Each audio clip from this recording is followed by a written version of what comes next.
welcome to the Young Turks. Anna Kasparian and Cenk Uygur with you. Okay, smooth intro by me. Okay. You're the one who wanted to bring us in, so I know, right? congratulations. All right, welcome everybody. As you can tell, we're in our home studios here, and we got a very important show for you guys today, filled with updates on what's happening with the coronavirus, the stock market, the dispute between Donald Trump and Dr. Fauci. Should we go with science or voodoo? It's a tough call. It's a tough call. And if you're not aware, in the new schedule, for the moment being, the show is an hour, and then we do an extra half hour for the members as always. And that in that half hour, we'll be discussing Joe Biden's faux pas as he addressed the coronavirus situation and what went wrong with that address. So that's tyt.com/join to become a member. Get that last half hour. And look, I'm going to keep it real with you guys. So if you got financial troubles of your own, that is very, very, very understandable. And so be cool. But if you're doing okay, certainly every business needs it. And we're not immune from that at all. None of us are immune from anything these days.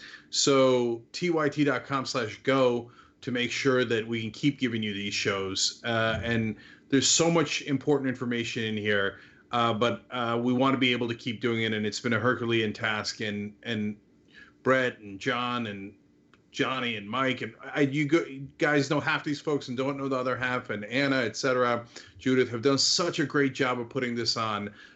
So I'm so grateful to be able to talk to you guys today. And we'll also do more live videos on tyt.com and on youtube.com/tyt throughout the day, including one Anna did earlier. So now, having said all that, Anna, take it away. All right. Although the House of Representatives did manage to pass a stimulus bill that would help Americans out, unfortunately, there are some issues in the Senate. So Senate Republicans have been working with the White House to pass their own version of the next step for stimulus. And they've made it very clear that their top priority is to bail out the very industries who took Donald Trump's tax cuts and bought shares of their own stocks, right? And so there was a lot of talk from Republicans about how, we want to make sure that we help the average American worker out. There's going to be 2 stimulus checks. No, based on what Republicans wanted, it would be 1 check and it would only be about $1,200. That's it. And they would also apply means testing to determine who should get it. And believe it or not, the people making the absolute least amount of money would get nearly nothing in help. So let me tell you basically the biggest issue that Democrats had, and let me just be clear, Senate Democrats have blocked what Senate Republicans have wanted, and I think it's a good thing. I think Americans need help, but what this bill did not include real help to people who are suffering right now. So a major sticking point, according to the Washington Post, is a $500 billion pool of money for loans and loan guarantees that Republicans want to create, which some Democrats are labeling a slush fund because the Treasury Department would have broad discretion over who receives that money. There is little precedent for a program with a similar size and scope. And so Tammy Duckworth was interviewed on cable TV, and she was pretty good in just describing how disastrous this proposal was. Take a look. Well, the package that the Republicans have drawn up does nothing to help struggling workers. Our struggling workers need help today, and they need their jobs safeguarded for tomorrow. It has no protections for them, and instead it creates a $500 billion slush fund for Steve Mnuchin to, hand out loans to corporations as he please. I mean, do Americans think that this man is going to look out for the well-being of working Americans over the well-being of corporations and corporate CEOs? I certainly don't trust him, not without oversight. And the slush fund that they proposed in their bill, which no Democrat had any chance to put any, requirements into, does not provide any oversights for him. This bill is all skewed towards corporations. It's skewed towards a slush fund that Steve Mnuchin is going to be able to write checks to whoever he wants with no oversight, even to Trump organizations. Because on one hand, this has turned into a messaging war because Republicans are always going to beat Democrats in messaging. And what they're saying is, Hey, look at Democrats. They don't want to help the average American out. They blocked our attempts to provide relief. But Democrats need to be better. And I think Tammy Duckworth did a great job there, but they need to be better in demonstrating and showing how no, these Senate Republicans are not looking out for you. They're looking out, they want to continue redistributing wealth from the bottom to the top. If only we had objective, something like a referee that could say, hey, you know, this person is right and that person is wrong, or this party is right and that person is wrong. Maybe we could even call them reporters or right. journalists, and then they could tell us. Right. So the reality is that's what the job of a journalist is supposed to be. So here, let's do it, since the mainstream media is scared to death of Republicans. So anyone who watches the Young Turks knows we got no problem calling out Senate Democrats. We borderline enjoy it. Okay.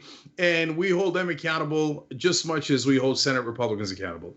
In this case, there is a couple of things that are very, very clear. Number one, yes, they're both trying to pass a stimulus bill. There isn't either side going, I don't really want to pass it. No, even the Republicans, yes, they want to pass it because they're in charge. They're going to get blamed if the economy goes south. If you have massive unemployment, the stock market is crashing. So the Republicans who complained about stimulus bills when Obama was in charge are like, we need a stimulus bill. And we need it to be 3 times larger than the one that we gave Obama. So you can call them hypocrites on that, but they certainly do want to pass it. So the Democrats, do they want to pass it? Absolutely. There's no question that they want to pass it. They got to get those workers help, but they also need to, let's keep it real, get their donors help. They have the same corporate donors as the Republicans, and they're all in a panic. They are all the Senate Democrats are also rich. They also have money in the stock market. So everybody's motivated to get a bill done. So then the next layer is who is right about the different provisions. In this case, it's definitely the Democrats. So is there a slush fund? Indisputably. I read the bill myself.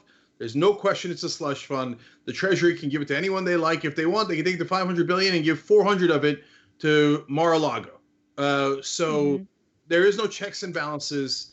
Later, when that's abused, people say, oh, can you believe they abused that? Yes, that's why they're objecting now, because we know they're going to abuse it. We can believe it. There's no question about it. But that's not the only issue. There's so many other issues, but the second major one, which is so important, I need people to understand this, is, look, a ton of people are about to get laid off. That is not some sort of Republican trick. That's definitely true, okay? So we've got to try to find a way to protect those folks.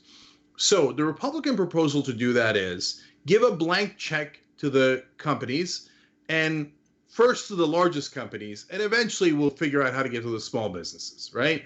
But they do have provisions for small businesses in here as well, but it's going to take longer to get to us, God help us, right?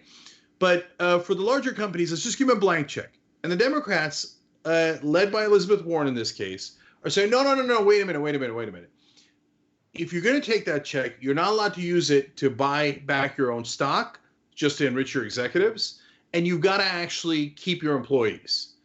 Now, if you care about the average American worker, that is very, very logical. If you do not have that protection, the executives can do whatever they want with the money. And then don't complain later, because there'll be no checks on the CEOs and no checks on the executive branch. So in this case, the Senate Democrats are definitely right to hold it up to have better protections for the average American in this bill. Yeah, I agree with you. And I agree with the decisions that they made and the fact that they decided to block this legislation on a procedural vote. One other thing to mention is even though Senate Republicans eventually did concede to Democrats when it came to the corporate stock buybacks, there still weren't protections in place to ensure that companies that took this bailout money would not then go around firing their employees. So since those protections weren't there, clearly, Democrats had an issue with it. But one other thing I wanted to quickly mention is that Republicans are playing all sorts of games by trying to get other parts of their legislative agenda included in the stimulus bill. So for instance, one of the tricks that they tried to play was include a provision that would shut down abortion clinics. while the coronavirus pandemic continues and while people are forced to stay at home. And so Democrats are like, no, that's not an elective surgery. Time is of the essence if someone needs to have an abortion. So we're not playing ball with that. We're not playing games with that. But Republicans are trying to include all sorts of nonsense provisions, and that is exactly what's holding things back. That's the reason why they're not having any breakthrough with this legislation.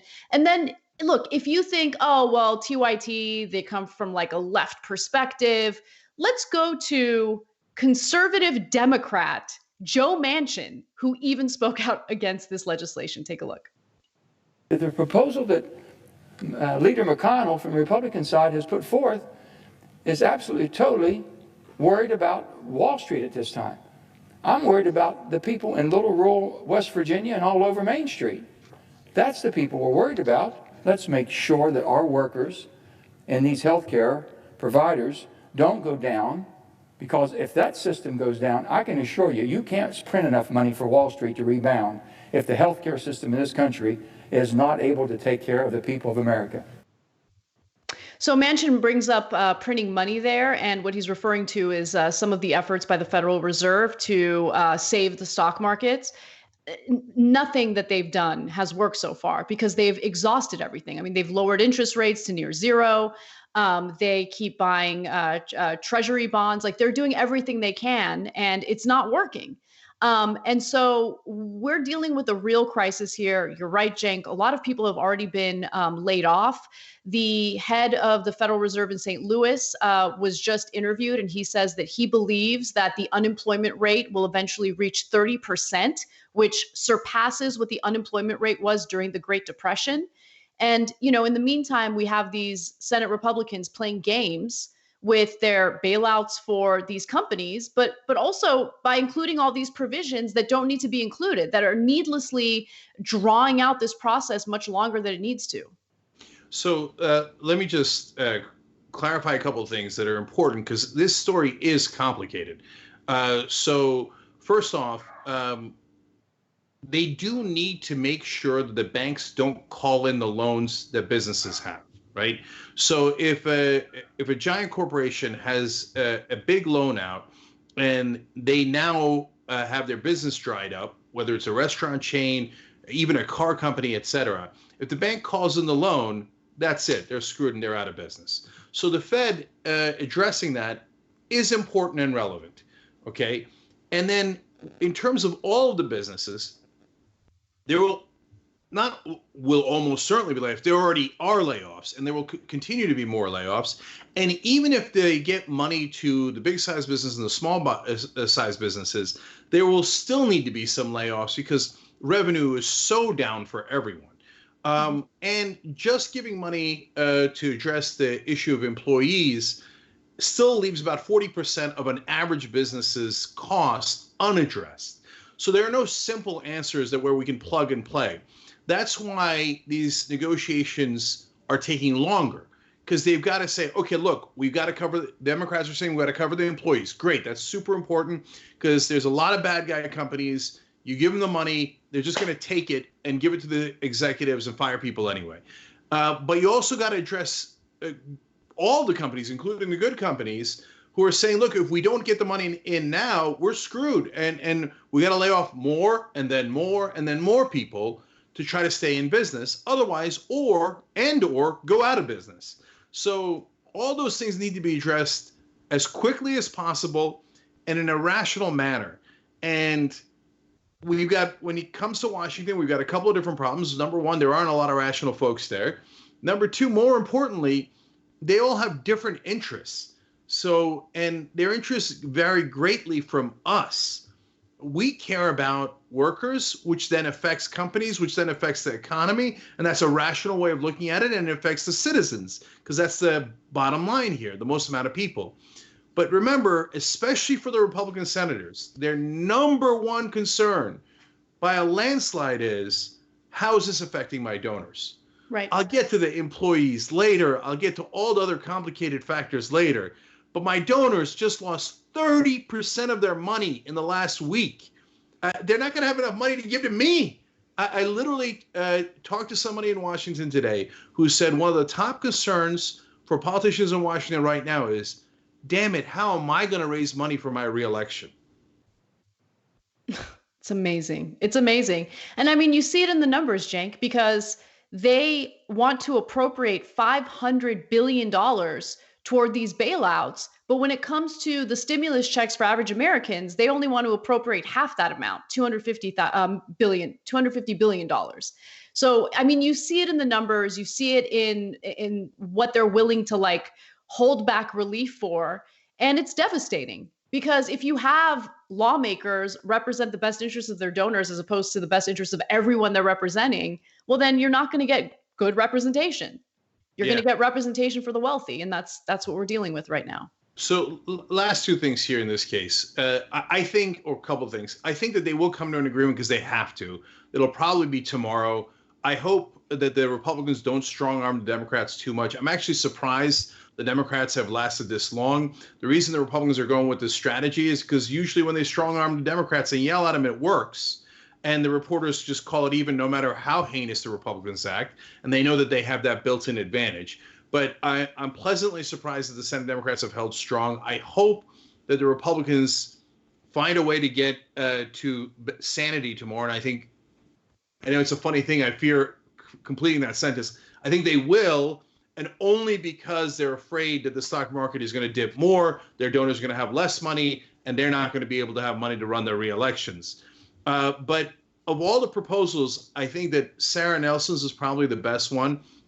She's the head of the Flight Attendants Union, talked with Bernie Sanders on his stream when he was discussing the coronavirus situation a couple of days ago. And she said, in essence, if companies have to furlough employees, which the airlines have already begun to do, and that is an absolute necessity for almost all companies, then the government should say, we are going to pay the salaries of those furloughed employees. That is, of all the different proposals, it's not, in and of itself, it won't fix everything, but it is an essential component of what we need, both for the companies and for the average American worker. And finally, guys, from our perspective, that's why I started the show with tyt.com/go. This pandemic and the economic crash related to it is no joke. So most of you out there are having your own troubles. Please, if you are, be smart and considerate and reserve your money for what you need and what your family needs, okay? But if you can, this is the time to help companies that you believe in, and that's why we do things like tyt.com/go, so that we could do as well as we can for everyone here and keep this thing up and running. All right. Well, we're going to take a break, but when we come back, I want to discuss a story regarding Trump and how he is willing to risk the lives of Americans in order to basically help save the economy. We'll be back.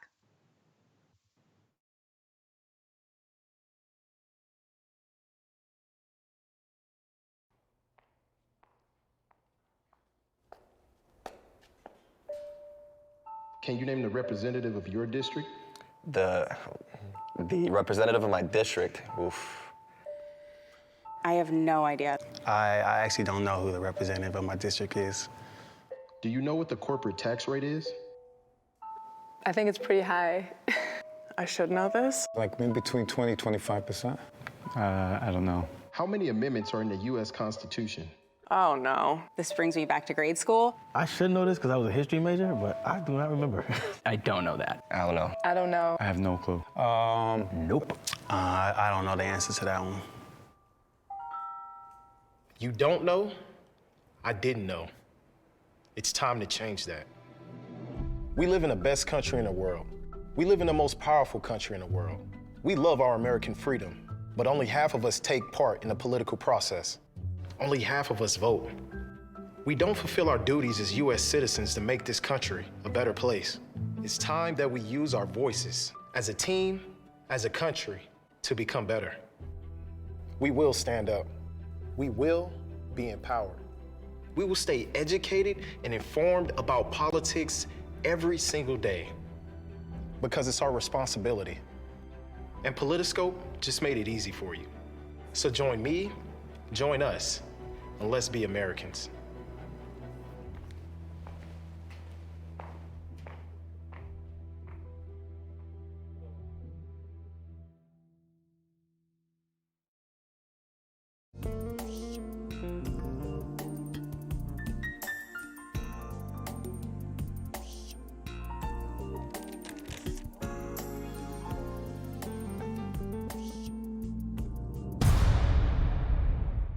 The TYT affiliate program's finally here. Now you think, finally, I didn't know about it, but I did. I've been waiting to do this for a long, long time.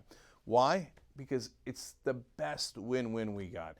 When we make money, you make money. When you make money, we make money. Hey, that's how we're supposed to do it as progressives. We're supposed to do it together. So this way, we're not the Young Turks, you're the Young Turks. How many times have I told you that?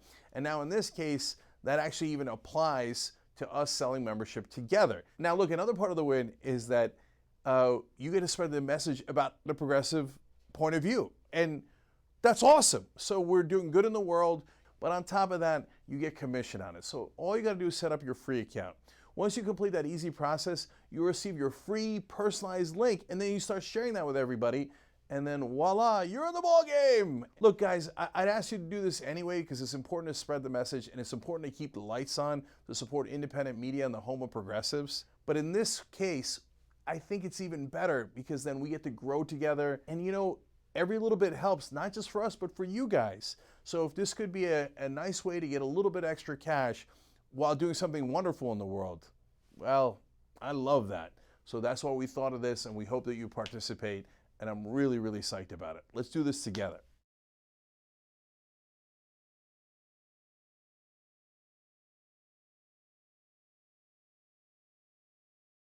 The Supreme Court has ruled that Donald Trump can use military funds to build his war source that I saw in their mouth.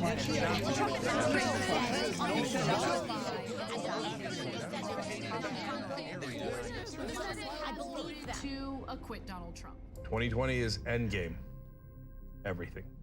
If progressives win, we're done apologizing. They should apologize to us for all that they have done to us 1,000 times over.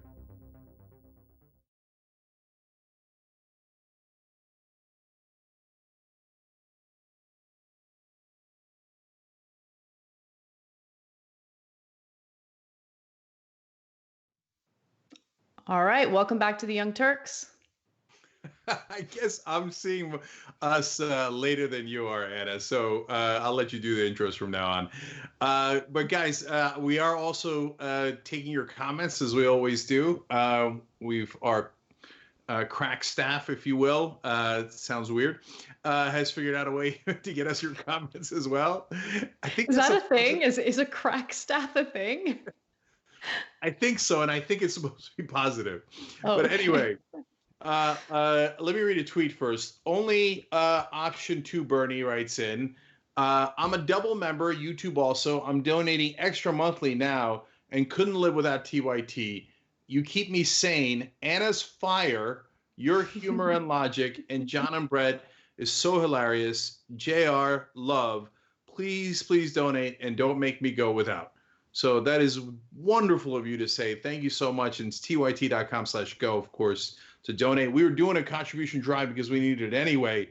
Now, oh boy, we need it more than ever. Eric G on YouTube Super Chat points out that the Iraq and Afghanistan wars cost about $7 to $8 trillion. Last figure I saw was 6.4 trillion about 2 years ago. That's right. So when they say, well, you know, we're not sure that we have enough money for the American worker, they had trillions upon trillions of dollars to do nonsense wars. Now to our members real quick. Ruth M says, so happy to see you back, Cenk. Ruth, it's great to be back. Maybe in the members only, we'll talk a little bit more about how bad my tooth infection was. So that's a pleasant topic. tyt.com/join.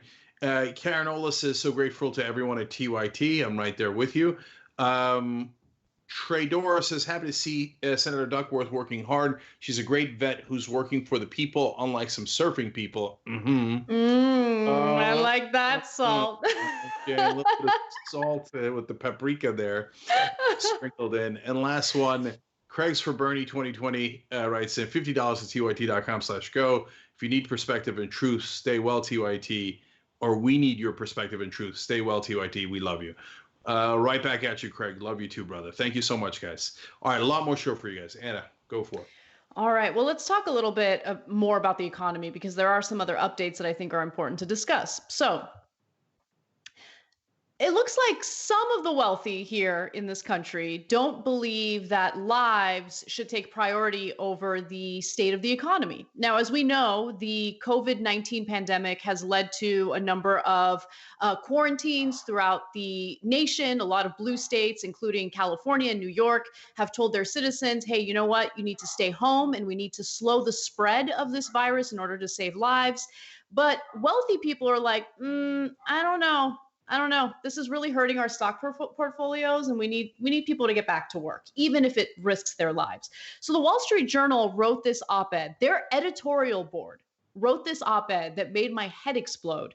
And the headline is, Rethinking the Coronavirus Shutdown, No Society Can Safeguard Public Health for Long at the Cost of Its Economic Health.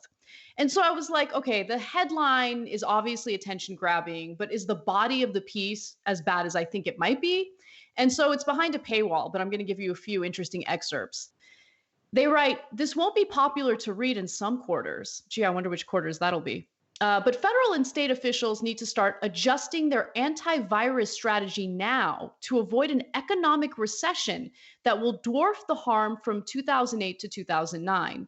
Even cash-rich businesses operate on a thin margin and can bleed through reserves in a month. First, they will lay off employees, and then out of necessity, they will shut down. Another month like this week, and the layoffs will be measured in millions of people. So the way that they frame it is, no, but we're just worried about people's jobs. We're just worried about people's jobs, that's what we're really concerned about. Maybe there's some degree of truth to that. But in reality, what they're concerned about is what we're seeing in the stock markets right now. The Dow dropped another 600 points before we went live today. And so they're panicking. And people staying home means that the economy is just completely halted. And so, look, this is literally what we have to do in order to stop the spread of this virus.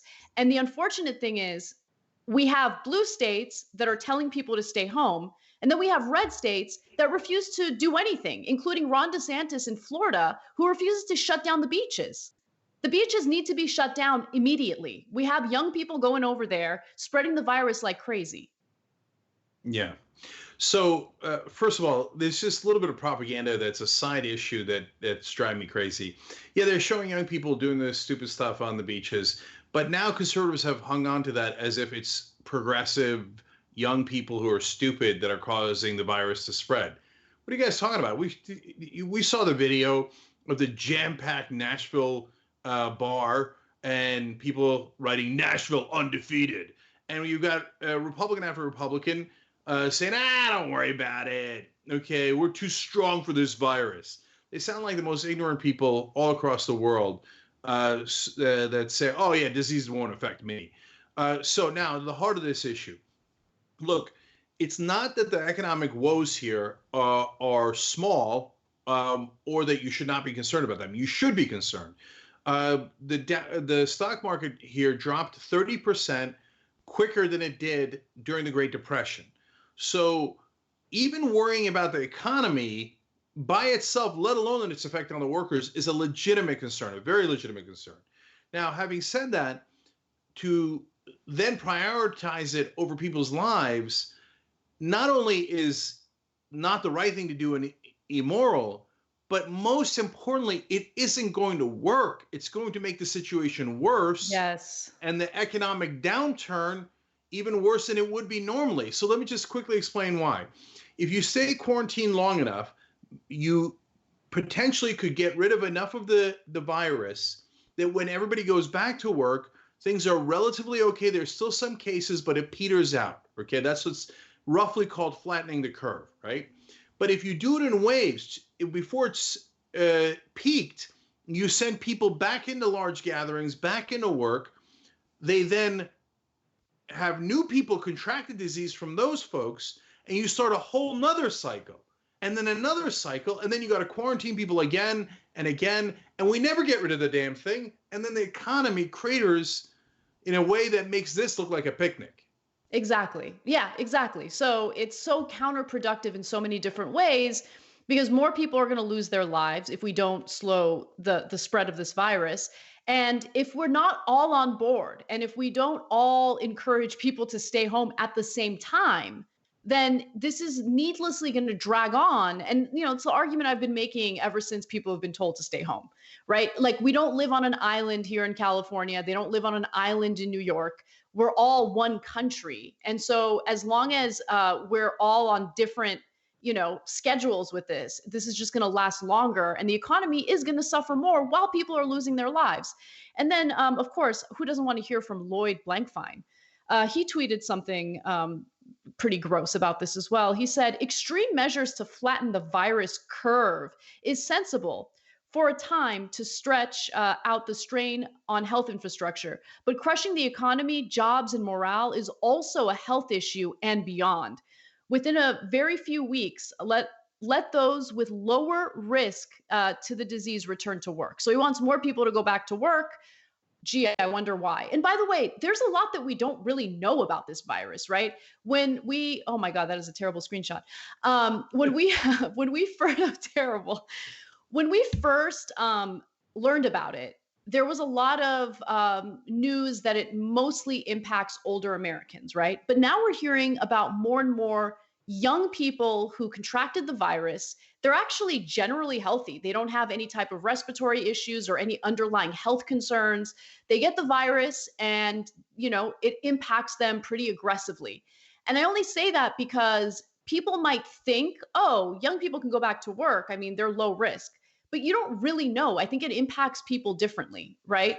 So again, he's encouraging risking people's lives just to save the economy. And you're right, Cenk, we should be concerned about the economy. But what's the priority here, right? Is it human lives or is it the stock market? And I would argue that human lives are a little more important. Well, no, look, as I said earlier, it's not an either or. The entire question, the framing is incorrect. Because if you send people back to work too early, you're not going to help the economy anyway. All it's going to do is create a vicious cycle. So, okay, let's take big picture first and then smaller picture. Big picture is the coasts get hit first because that's where a lot of the international travelers come. That's where the virus comes in. So that's already happened. So that's why New York and California and the state of Washington are hit the hardest. Then the virus travels to inside the country gradually. And then if the blue states on the coast are maintaining their quarantines, but the red states in the middle are not, they will then export that back out to the coast and creating an endless cycle of disease that totally drags down the economy with it because we're constantly going back into quarantines, right? So now to the small picture of sending people to work that are so-called healthy, no. That also misunderstands the disease. Younger people have a better chance of surviving the disease, a substantially better chance of surviving the disease. That doesn't mean that they have a lower chance of carrying the disease. Right. So you send them back in. It's not like they don't have it. So they could spread it to everyone at work. And then they go back home and then they spread it to everyone, including older Americans, etc. And there we go again, another vicious cycle. Just because they're in a panic about their wealth, they're not going to help their wealth anyway by doing this panic strategy. And you're right that even in their version where they think they will help their money, man, that is a hell of a priority there. My wealth is down 30%. If you're going to get like Lloyd Blankfein, what difference does it make? Right. You're never, ever, ever going to run out of money. But I'm going to send people back to work. And lastly on that, guys, think about what that means. Like, if they say to us, hey, you can send people back into the office, we're not going to anyway until we think it's safe. That's why we're doing this show from home. And all of our workers are now dispersed to their own homes. And we got editors and editing at home. And we got a whole setup. And we did this as quickly as humanly possible. But bad guy companies are going to be like, yeah, what do I care? Go make the cars, right? Mm-hmm. Or you're going to lose your job. Go risk your life or you're going to lose your job. And to what's the point anyway? Who's buying the cars? Nobody. Nobody's out shopping. So order people to go work at the airlines? Nobody's flying. What's the point? Yeah. I don't know, Cenk. I honestly would rather risk my life at this point than deal with this whole tech situation. Like, it's stressing me out like crazy. That might kill me before coronavirus does. It's just like unbearable. But I do want to note that all of these bad actors who are encouraging Donald Trump to get people back to work might be unfortunately influencing him, because recently he tweeted, in all caps, might I add, we cannot let the cure be worse than the problem itself. At the end of the 15-day period, we will make decisions as to which way we want to go. So he's threatening to, I guess, force people to go to work. But I don't know how he would do that, because right now, all of the mandates for people to stay at home are done on the state level. And so Trump he's not the one who encouraged people to stay home. It was Governor Cuomo. It was Gavin Newsom. So it's just interesting how he's like putting this threat out there.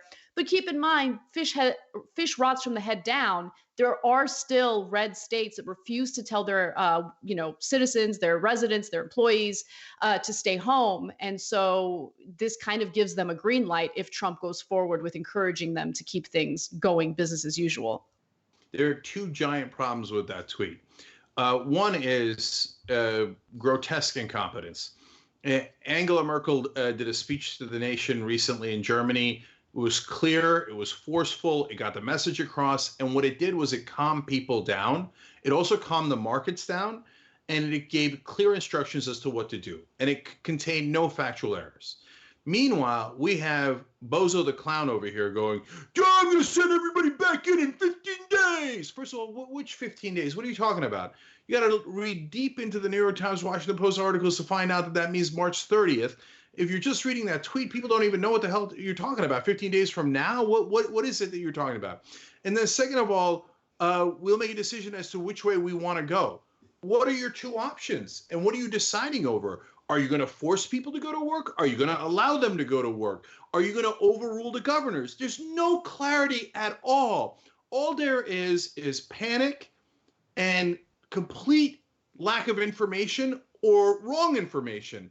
So that doesn't help calm the markets. It doesn't help calm the citizens. It's just bozo through and through. Now, the second problem with this is the one we were talking about earlier. What does it mean? So are you going to make people go to work if they don't want to go to work, if their employers don't want them to come to work, if the governors don't want them to go to work? So you're going to force them to go back. You're going to force people to do what? And so the problem is that Trump has a cult, and the cult believes he is more accurate than scientists, professors, doctors, journalists, you name it. So they will believe him that it's safe 15 days from now. So they'll say, oh, no, I'm going back, whether it's work or partying or barbecues or whatever they're going to do. They'll be like, no, Trump said it was fine. Scientists are fake news. So once they do that, it's not just that they're screwed. They interact with the rest of us, so we're all screwed. All right, well, we're going to go to break. Before we do, let me just let you guys know that we will discuss Rand Paul testing positive for COVID-19, which is a doozy of a story. And then we have lots of great stories for our post game as well. Become a member, go to tyt.com/join. We'll be right back.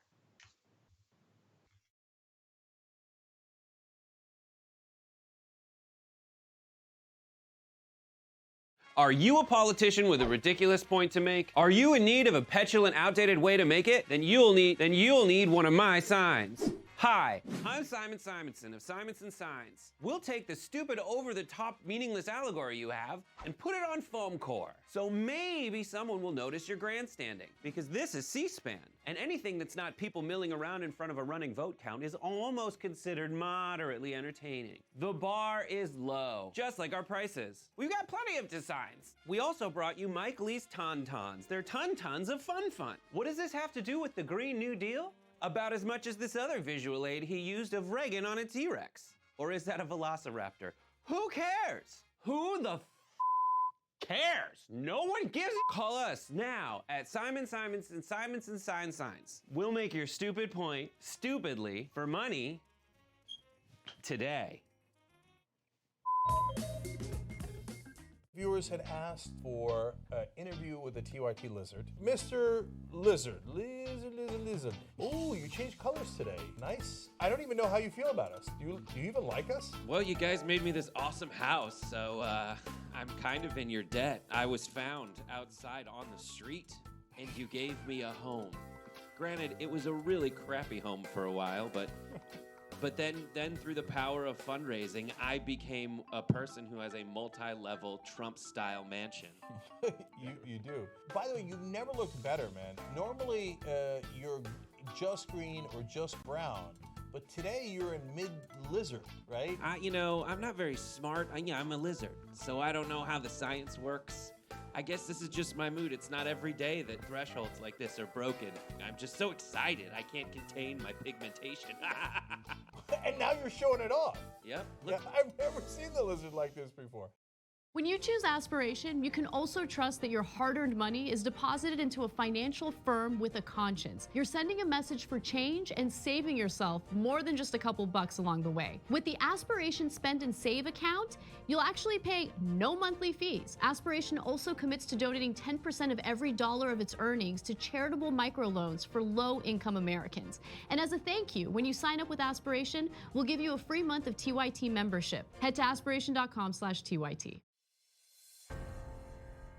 That 300 million is a pretty good number, we were doing a press release on it, and I got all worked up. And I said, okay, well, that's the size of the U.S. population. You know what our next target is? The size of the entire world on the road to 6 billion. Although by the time we hit it, it'll probably be 7, maybe 8 billion. Not a big deal. A couple of days ago on the TYT network, we passed 1 billion views. What the hell? What the hell? That's a big freaking deal. 2 billion views. What now? Sorry. What did we do? 2 billion? 2 billion. They said it couldn't be done, but it was done. We just crossed 5 billion views on YouTube. I mean, imagine 10 years ago thinking, one day. We would have looked at you like, are you nuts? Young Turks crosses 6 billion views. Young Turks has just passed another milestone, 10 billion views. Damn. When you sign up for NordVPN, you'll take control of your internet experience while helping support us here at TYT.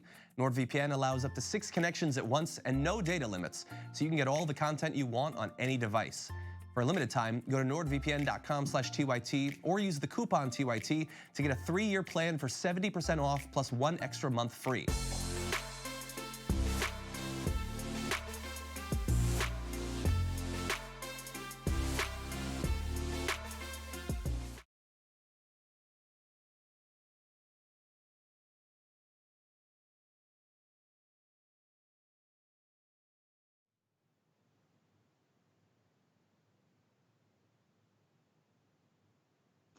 Welcome back. All right. That one I saw, okay? I saw when we were back. All right. So, guys, let me read some member comments as usual. Quickly, very quickly. Yes. Gabby Marita says, I can hear Charlie barking in the background. I think that's a clear sign that we need to see him in the postgame. Oh, you will see him in the postgame. I need to have him in here, like, to keep me calm. TYT.com/join to become a member. Jan Frazier says, cash-rich businesses can burn through reserves in a month? Oh, no. I wonder what that's like. Wake TF up, rich folks in Wall Street Journal. Some of us have been living paycheck to paycheck and wondering how we'll make it to the end of the month for years now. That's the point that I wanted to make. I made that point during the production meeting today, to be fair to me. To be fair to you. Yeah. Kendra with an H says, you know what's really bad for the economy? Everyone being dead. Stay home, and any corporation that tries to force people back to work too early needs to be publicly shamed and boycotted. And last one's also a great point. Dancing Crone says, I hope this will bring us together, but I can't help but wonder if states will start closing their borders to other states, especially along a blue-red split. Oh, no. I hadn't thought of that. That's devastating and now on the board. So, I mean, living in a blue state, maybe that's not such a bad idea. Here we go. And now it's begun. No, but here's the thing. Here's the thing. We're suffering the consequences of staying home, right? Like, I'm feeling it every day. And so we're taking the hit. And then in these red states, they're not doing the responsible thing to, like, stop the spread of this virus. Like, anyway. But they're not. Well, we need to keep our states safe. That's all I'm saying. Okay. But Anna, you're not getting it. Nashville's undefeated. Yeah. Okay. All right. Well, let's get on to our next story. All right. So Senator Rand Paul is the first U.S. lawmaker, first senator specifically, to test positive for COVID-19. And this is a bit of a disaster considering the activities he was involved in on the very day he announced that he tested positive for COVID-19. Now, via tweet, he wrote, or someone from his team wrote, Senator Rand Paul has tested positive for COVID-19. He's feeling fine and is in quarantine. He is asymptomatic and was tested out of an abundance of caution due to his extensive travel and events.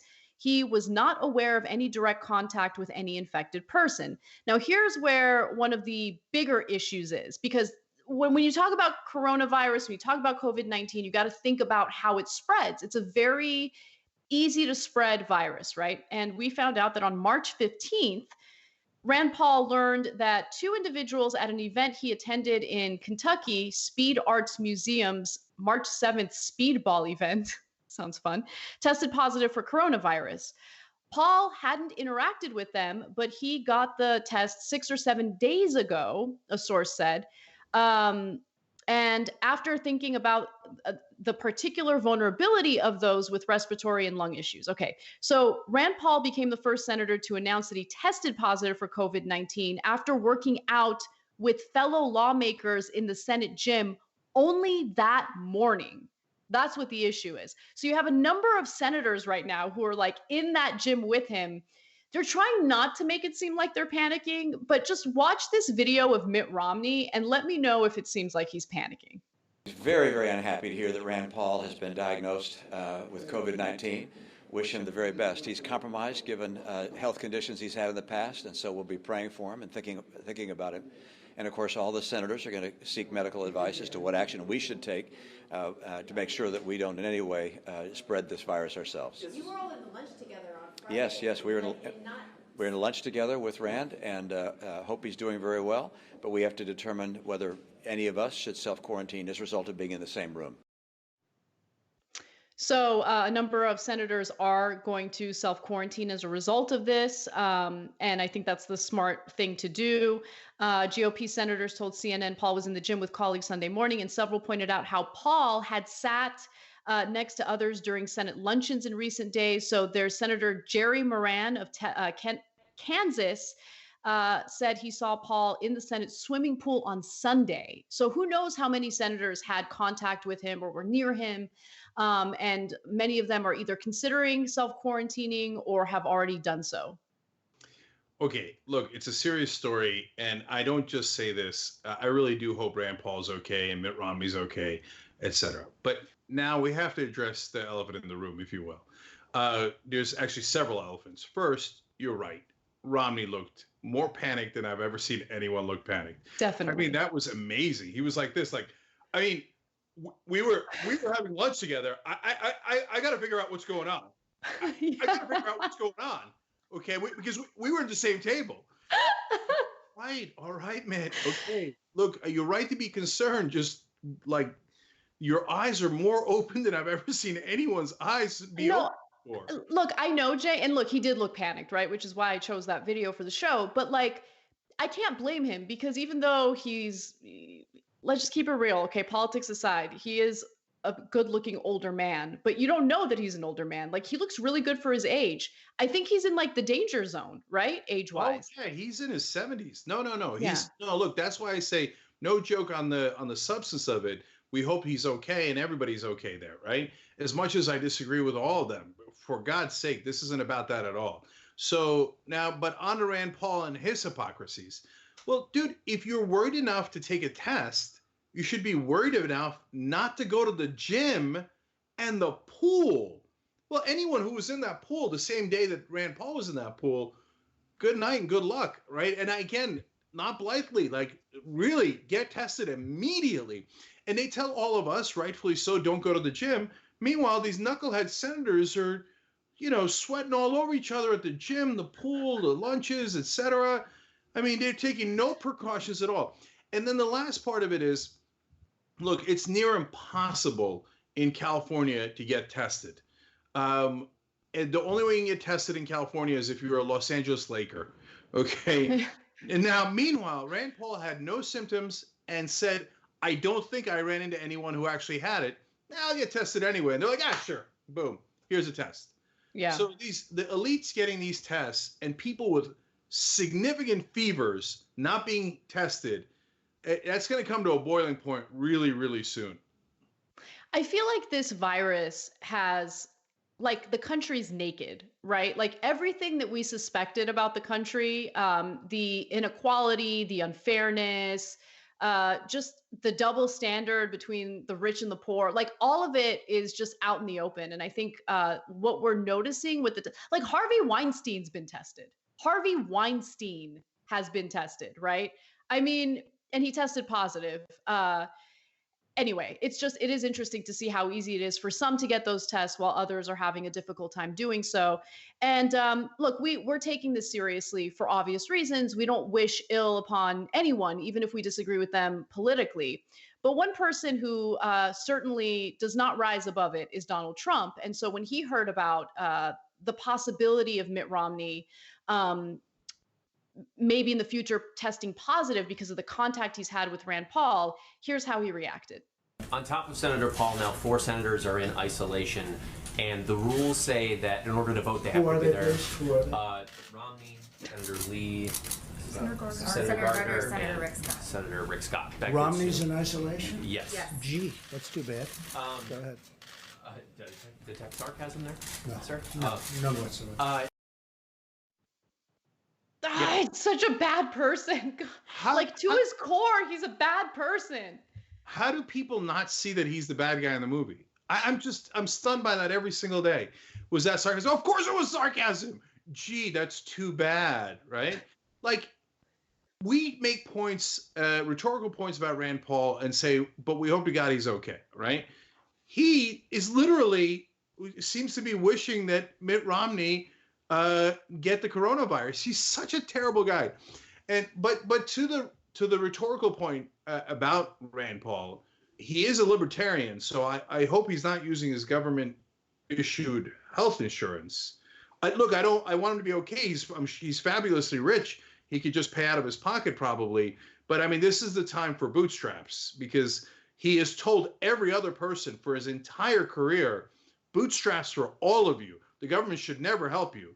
So, and he voted against funding for coronavirus. So I hope he's not going to a government institution or using government paid insurance or any of those things, because this is a perfect time for bootstraps.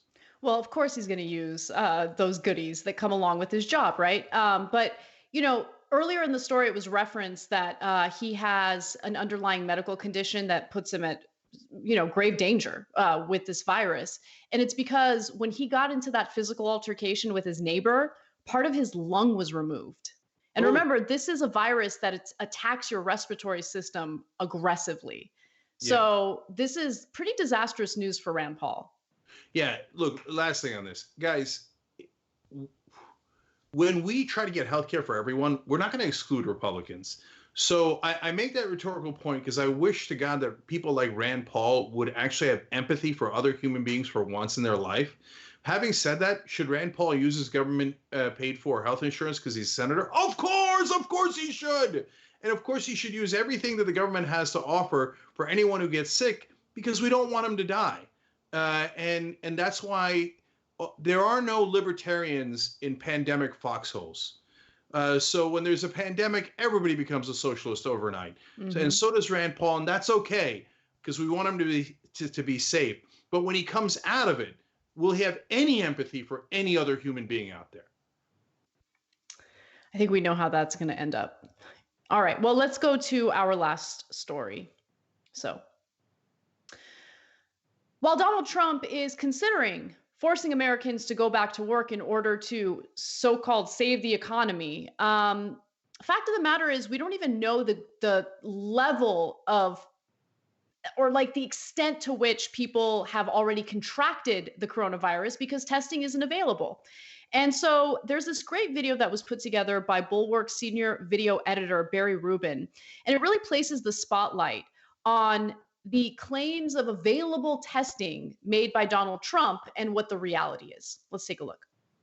Well, we're testing everybody that we need to test. We're finding very little problem. And I'm very concerned because we don't have enough testing kits. It's very likely that there are a lot more people in the U.S. who have coronavirus, but we're just not testing for it. We'll have over 1 million tests in the field today, about 1.5 million test kits going out as we speak. That by the end of the week, they should be able to get out about 75,000 tests. You had mentioned 4 million tests before. 4 million. By the end of the week, hopefully. Anybody that needs a test gets a test. They're there. They have the test. The idea of anybody getting it, we're not set up for that. People should not say, if you want a test, you go get a test right now. We've got a long way to be able to go to be able to get rapid, efficient testing. 1.4 million tests on board next week. We expect at least 2 million next week. When will every American who needs a test get a test? You're hearing very positive things about testing. There are Americans, though, who say that they have symptoms and they can't get tests. Well, okay. What do you say to the Americans who are I'm not hearing it. I'm not hearing it. Yes, that's a great video and great job there. Okay, guy's a buffoon. If you can't see that with your own eyes in the video we just showed you, there's something wrong with your cognitive abilities. He just makes up one number after another after another. 1 million, 1.5 million, 4 million. I think it's 4 million, 1.4 million. Everybody can get a test. That's not true. So number one, you can tell he's not telling the truth because which Donald Trump do you believe? The one that said 1 million, 2 million, or 4 million? And how do we go backwards? He said 4 million, then he said 1.4 million. Did we lose 2.6 million in those couple of days? So the second part of it that's important is everything's a lie. There are no tests. The reason why the number of cases are going up now is finally the tests are trickling in. You know who you should believe out of all those videos? Dr. Fauci, because he's an actual doctor and he cares about facts. In fact, we're going to talk about his disagreement with Trump in the post game today for our members, tyt.com/join. Don't miss that story because he's basically throwing up his hands and going, I don't know, the guy's a showman, right? So he just says numbers and then I have to try to correct it later. So none of those numbers are true. There are no tests because the buffoon didn't think to order them.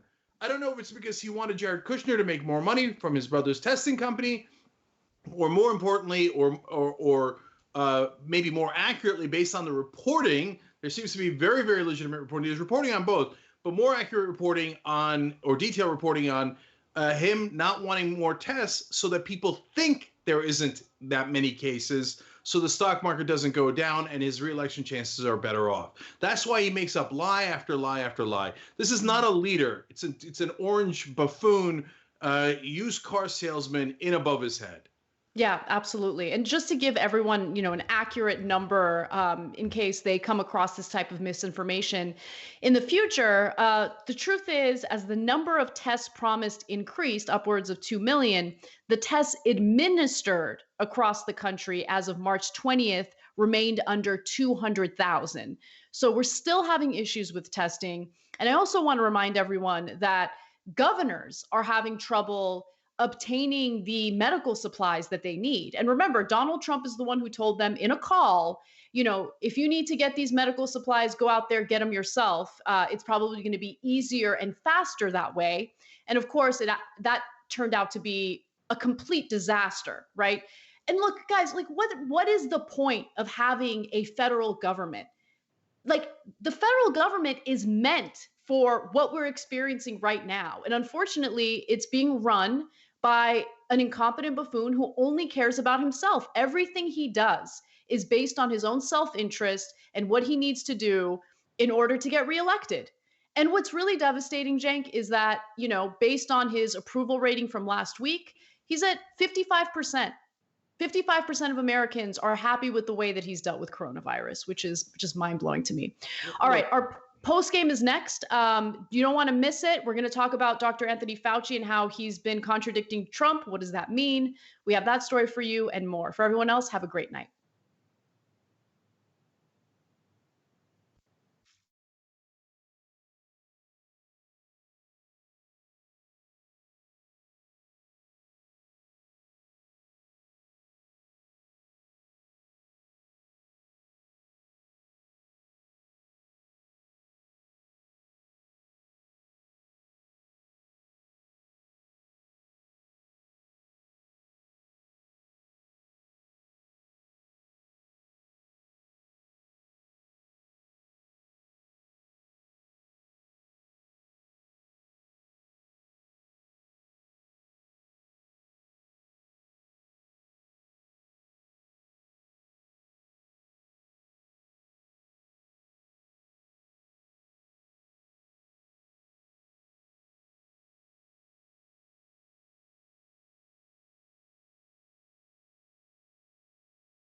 We're back on the.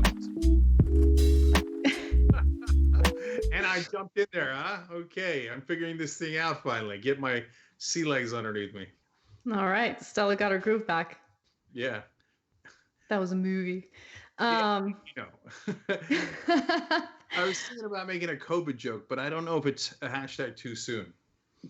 Yeah, it's not only too soon, it's still happening. So Yeah. definitely. All right. Like, okay, we're in the post game. Now I can let loose a little bit. Like, how has it gotten worse? Like, how has it gotten worse? I don't understand. The internet connection? But it's not the internet connection. My internet connection is blazing fast. I spent extra money to get like the fastest available. Well, So I don't know. I don't know what it is. But yeah, something happened. It's okay. Look, there's like a million technical issues. Now I look worse too, and it's hard to make me look bad. So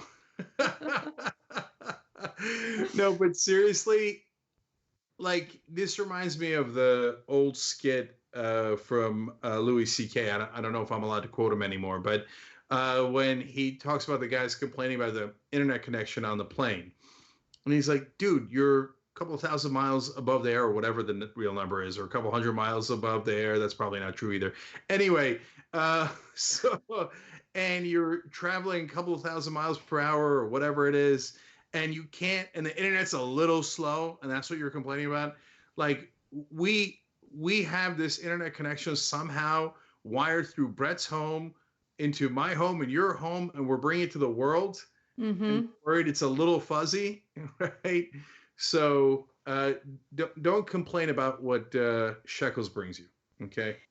Yeah, look, one thing to keep in mind is we're about to do a story where we make fun of Joe Biden for not like knowing tech, and it's ironic to do that when our feed looks like. And by the way, everyone's doing everything right. It's stuff that's like on my end, and I don't even quite know what it is. Apparently my computer isn't powerful enough for what we're doing. So hopefully we can figure that out tonight. Brett might be getting me a computer. Well, Anna, we got to get you a computer that's too strong. Right, exactly. All right, well, let's talk about Fauci, who has the coolest last name. I love saying Anthony Fauci. So agreed. You got that bumper ready, Brett? Okay, so Trump's constant misleading statements end up getting corrected and contradicted by an actual expert, and that's Anthony Fauci. You see him standing next to Trump during his daily briefings on COVID-19. And so we know that Trump doesn't like to be corrected or contradicted, which means there's some drama in the White House. That means that we have another episode of As the White House Turns.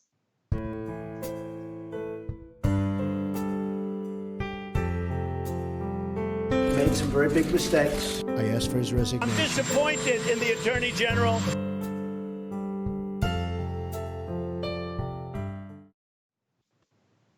Okay, what you guys don't know is my favorite part of that bumper is where Trump goes, "I'm disappointed," because you hear the chopper talk. Like there's a helicopter behind him. He's yelling about Jeff Sessions. But anyway, so recently Anthony Fauci was being interviewed by Science Magazine, and he was asked about what his relationship with Trump is like, because Trump is this, like thin-skinned egomaniac, and Fauci is an expert. And so Trump doesn't like to be around experts that make him look bad. And he said the following, quote, "I haven't been fired." So that means that he's very much concerned that maybe at some point soon he will be. Then he also says, "I don't disagree in the substance. It is expressed in a way that I would not express it because it could lead to some misunderstanding about what the facts are about a given subject." So he's trying to say, no, look, I don't necessarily disagree with what Trump is saying. It's just that, like, I don't agree with how he's saying it. And so he's being super generous, but we know that it's not just about presentation. It's also about substance. I mean, Anthony Fauci, luckily we have him there to dispel any nonsense that comes from Trump, any misinformation that comes from Trump. I'm just worried about what the future holds for Mr. Fauci. Yeah. So, look, we have some misunderstandings about what the facts are. Means Trump don't know what the hell he's talking about. I don't know what you want me to do. Right? I'm doing the best I can. I give the facts. He gives nonsense. And then I have to try to correct him afterwards, which is something he said a little bit later as well. He said, look, I can't jump in front of the microphone. So I try to fix it afterwards. So it looked like for a while he was trying to cover for Trump. But eventually he got to the point where he's like, look, don't hold me accountable for what he's saying. And it's obvious. Everybody can see it with their own eyes. Cult 45 doesn't care. If Trump says there's 4 million tests one day and then magically says there's 1 million tests the next day, they don't ask, hey, I wonder where the 3 million tests disappeared to. They just go, well, that's it. It was a 4 million yesterday. It's 1 million today. Okay. And everyone knows that the president's an idiot, at least all the rational people. Mm-hmm. So when he says something, we're used to discounting, oh, that's our idiot president. So I'll give you an example. So the other day, they actually do have 2 drugs that in combination are promising. There's good anecdotal evidence about it. And Dr. Fauci explained that. And he called it anecdotal evidence. And he said, we don't have enough testing yet. So we don't know for sure. But it's a good sign, right? That's exactly how you should be cautiously optimistic and give people a sense that there's no meta study. There's not even a study. There's just anecdotal evidence, right? Mm-hmm. And Trump comes in and goes, this might be one of the greatest things that's ever happened in medicine. Yeah. So Cenk, there's so many examples, and JR actually put together a really good compilation video highlighting some of the best moments. So let's take a quick look at that. You know what I'd like to do? I'd like him to go back to the State Department, or as they call it, the Deep State Department, if you don't mind. I'd like to have him go back and do his job. So does anybody have any question? Please. Yesterday, there has been some promise with hydroxychloroquine, this potential therapy for people who are infected with coronavirus. Is there any evidence to suggest that, as with malaria, it might be used as a prophylaxis against COVID-19? No, the answer is no. And the evidence that you're talking about, John, is anecdotal evidence. It was not done in a controlled clinical trial, so you really can't make any definitive statement about it. Without seeing too much, I'm probably more of a fan of that than maybe than anybody. But I'm a big fan, and we'll see what happens. Look, it may work and it may not work. And I agree with the doctor, what he said. May work, may not work. I feel good about it. That's all it is, just a feeling. I'm a smart guy. Let's see if it works. It might and it might not. I happen to feel good about it, but who knows? I've been right a lot. To hospitals who need it. You're hearing very positive things about testing, and just so you understand, we don't want every American to go out and get a test. There are Americans, though, who say that they have symptoms and they can't get tests. Well, okay. What do you say to the Americans who are I'm not hearing it. The availability, not only just availability, but the implementation of the availability is getting better and better and better. Having said that, I understand and empathize with the people who rightfully are saying, I'm trying to get a test and I can't. So is that a way of saying we are not yet at a point where we are meeting the demand pressure? Well, the answer is yes, John. We are not there yet, because otherwise people would be never calling up saying they can't get a test. Mr. President. Well, I just can't emphasize enough about the incredible progress that we have made on testing. All right. So all these different examples of Trump lying or misleading the public, and then you have Anthony Fauci correcting the record. And by the way, Fauci also told Science Magazine the following: after Trump made the statement suggesting China could have revealed the discovery of a new coronavirus 3 to 4 months earlier, I told the appropriate people it doesn't comport, because 2 or 3 months earlier would have been September. And then he says the next time they sit down with him and talk about what he's going to say, they will say, by the way, Mr. President, be careful about this and don't say that. But I can't jump in front of a microphone or the microphone and push him down. Okay, he said it. Let's try to get it corrected for the next time. Oof. Yeah. No, look, it's two things about this. First, I want to give you the exact quote that Trump said about the unproven cure. He said, quote, "It could be one of the biggest game changers in the history of medicine." Okay. But you heard and you saw with your own eyes there that he said over and over again, it may work, but it may not work. But I have a good feeling about it. Nobody cares about your feeling about it. What do you know? You're not a scientist. You're not a doctor. I have a good feeling about it. You know, I'm very smart. I get a lot of these things right. No, the reality is we've all gotten used to it. If this goes to the second point, if Obama had made one of these misstatements, let alone the nearly dozen that Trump has in such a monumentally important context, imagine Sean Hannity. Imagine all of them. They'd be like, how could you get the facts wrong? Is it 1.4 million tests or is it 4 million tests? What happened? This Obama, we got to impeach him. He doesn't know what he's doing. Totally incompetent. This is what happens when you have socialist Marxists who want to run the country like Kenya. Okay, that's why we should have never had this guy, right? Trump says it. They're like, oh, look, man, nobody knows it better than Trump. Nobody does it.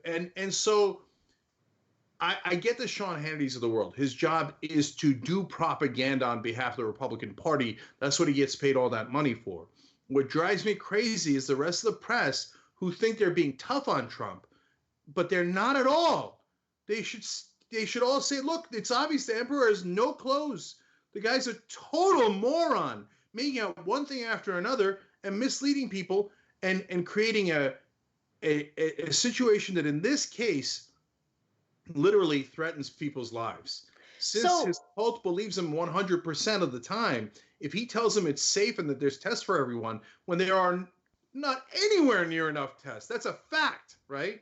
And they should not be getting back together and into gathering places, and they believe him, they're going to endanger their lives because they believe this moron.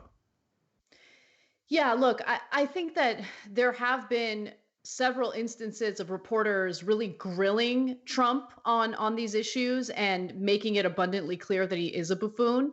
But the problem still remains, and that pro-Trump cult still exists, and they still think that, no, he's handling this really well. Look, I have a neighbor. I wish I didn't learn this about her. She's literally my next door neighbor. Apparently, two of our other neighbors were talking about COVID-19, and she was like overhearing the conversation. Then she jumps in and she's like, I know this is really scary. Thank God we have Trump in charge. Ugh. No, they live in an alternate universe, Cenk. It doesn't matter. It doesn't matter. Like, the information's out there. Reporters have been grilling him.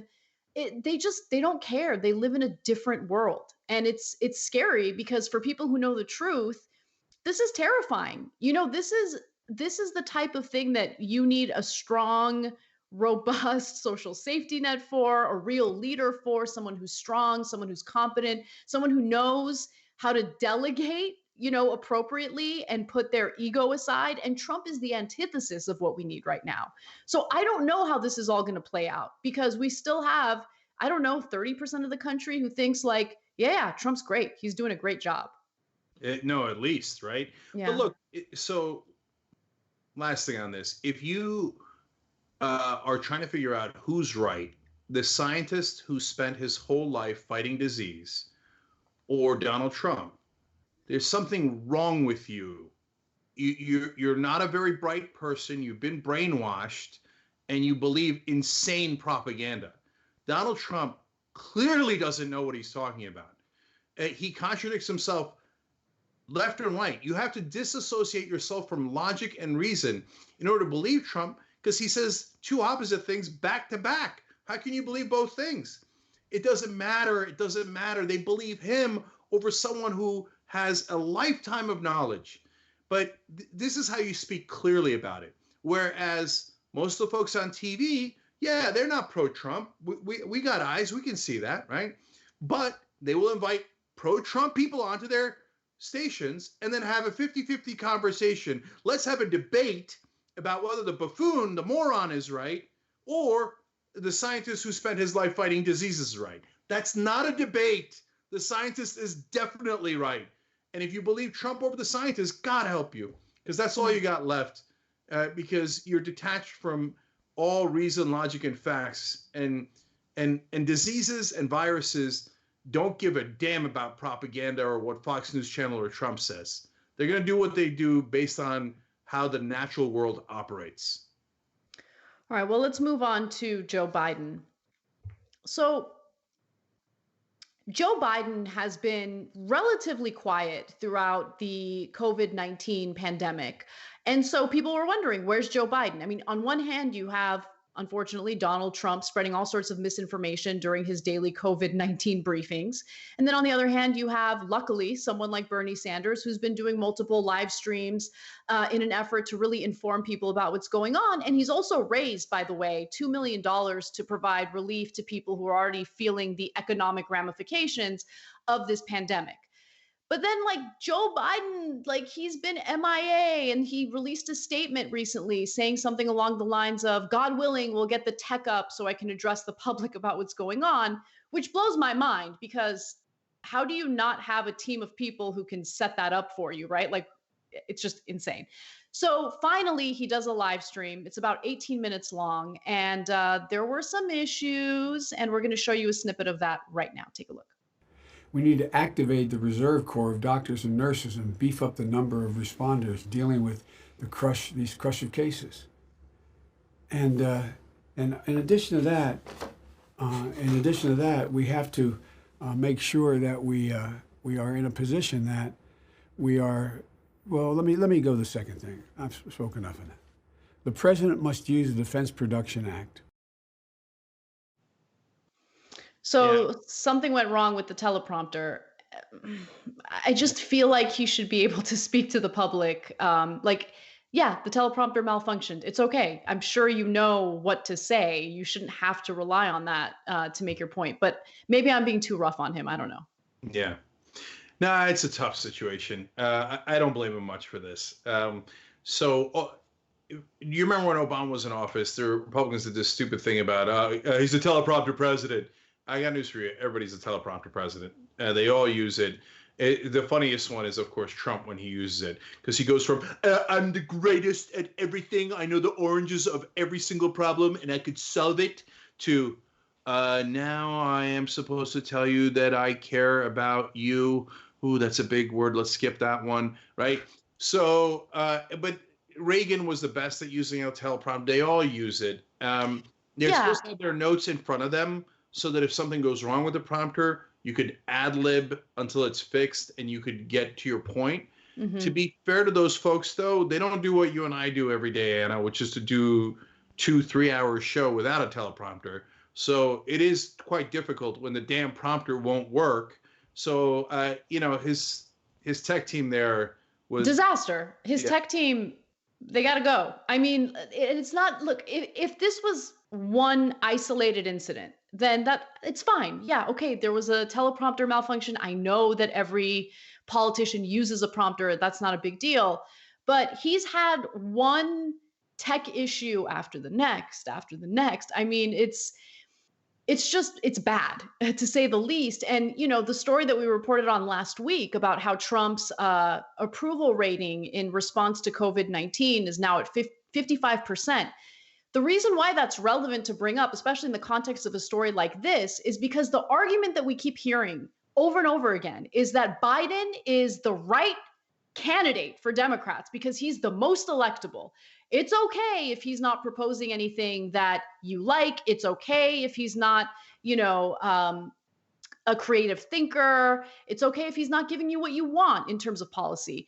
All that matters is that we defeat Donald Trump and he's the most electable. And to be quite honest with you, is he? I mean, just optics alone, he's been a disaster in any type of address that he's tried to give people when it comes to COVID-19. Anytime he's tried to do a live stream, it's been a disaster. And so while he's struggling, I mean, he's got the resources.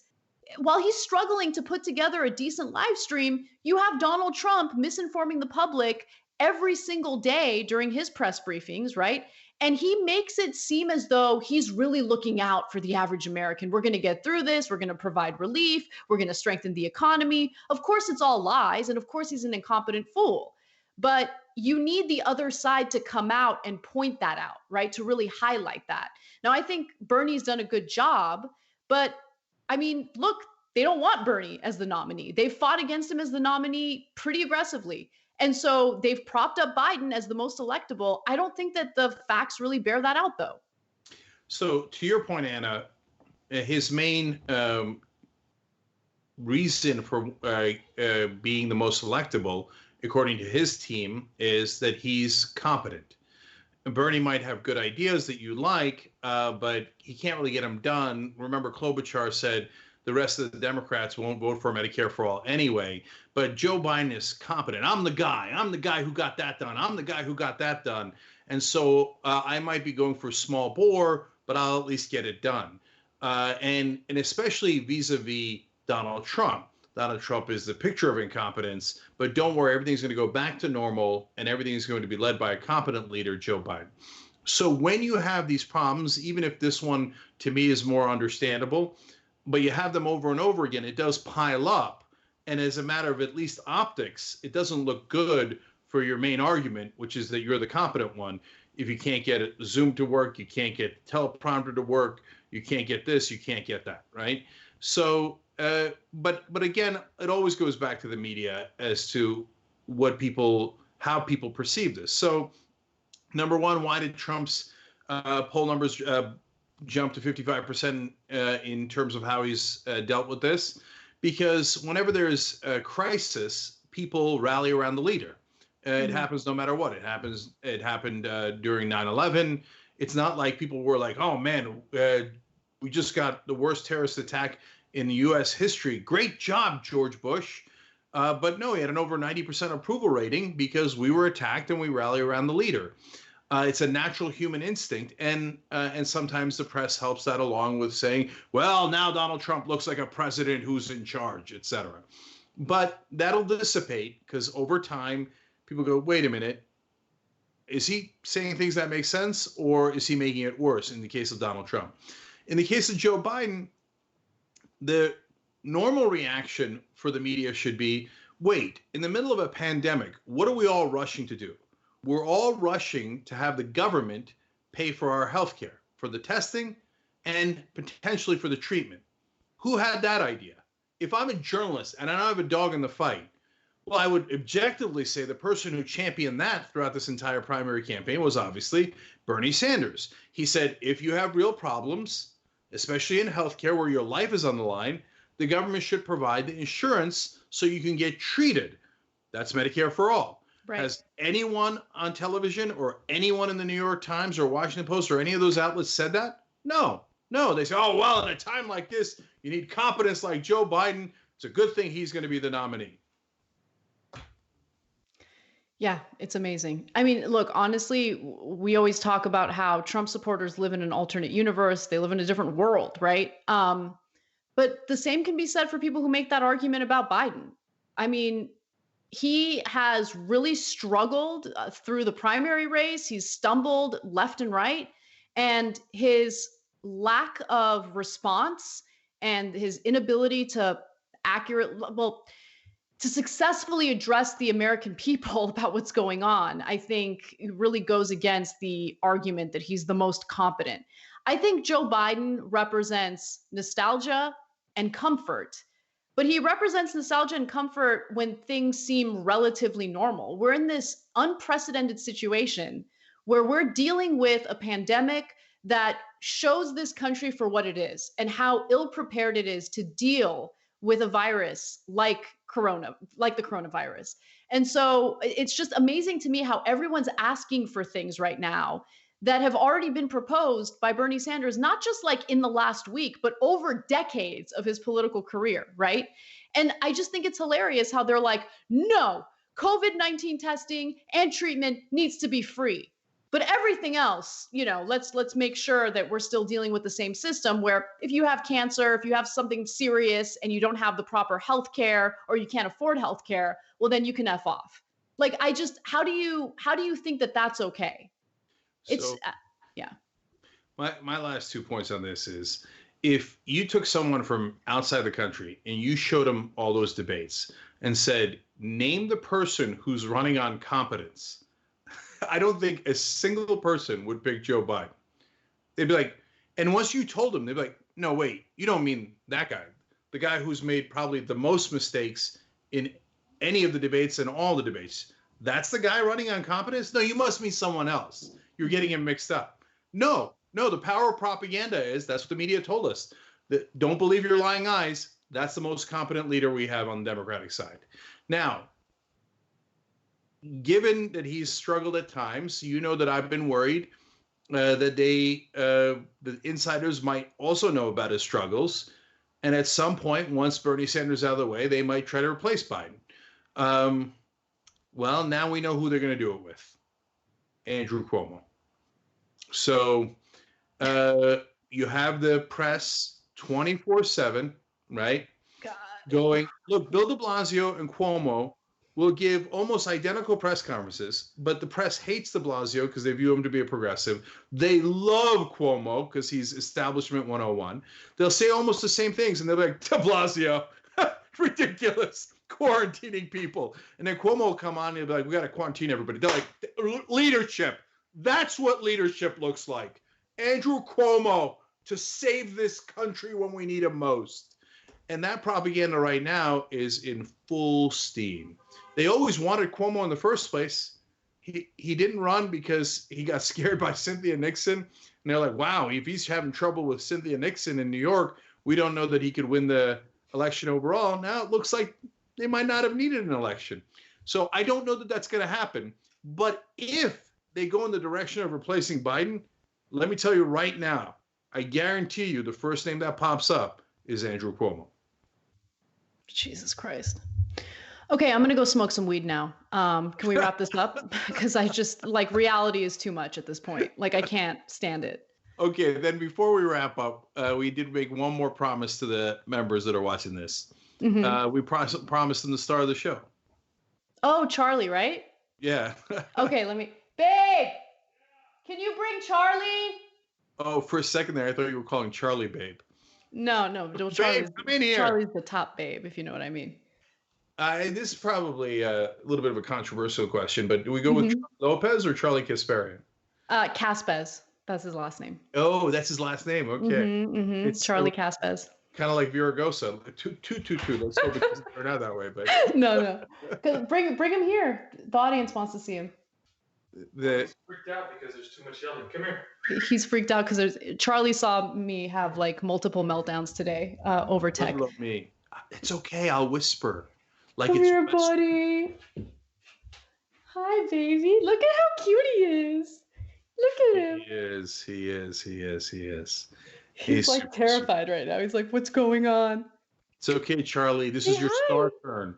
Like Josh Mankiewicz in the last episode of Curb Your Enthusiasm. He's just so sweet. So since he's mostly mini poodle, I didn't know this, but poodles are emotionally intelligent.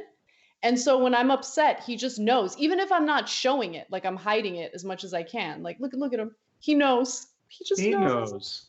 He knows. You're a good boy. Oh. Yeah. Okay, it's such a feel-good thing that I'm going to ruin at the end here, but I can't help it. So a lot of you know, of course, Hassan Piker. So he did Agitprop. He did Breakdown. He's been on the main show. He had a great dog named Fish, who was wonderful. Like, Charlie's perfect for you, Anna. I mean, you guys are peas in a pod. And Fish was peas in a pod with Haas. They were perfect for each other. And he was only 7 years old, and they misdiagnosed him with arthritis, and he had liver cancer, and he passed away a couple of days ago. And so give Haas a shout out or whatever, if you're out there. The only person I would say that loved his dog, loved their dog as much as Haas loved Fish is maybe you, Anna, right? I feel so bad. Like, such a heartbreaking thing for anyone to have to go through, and he was young. He was such a young dog.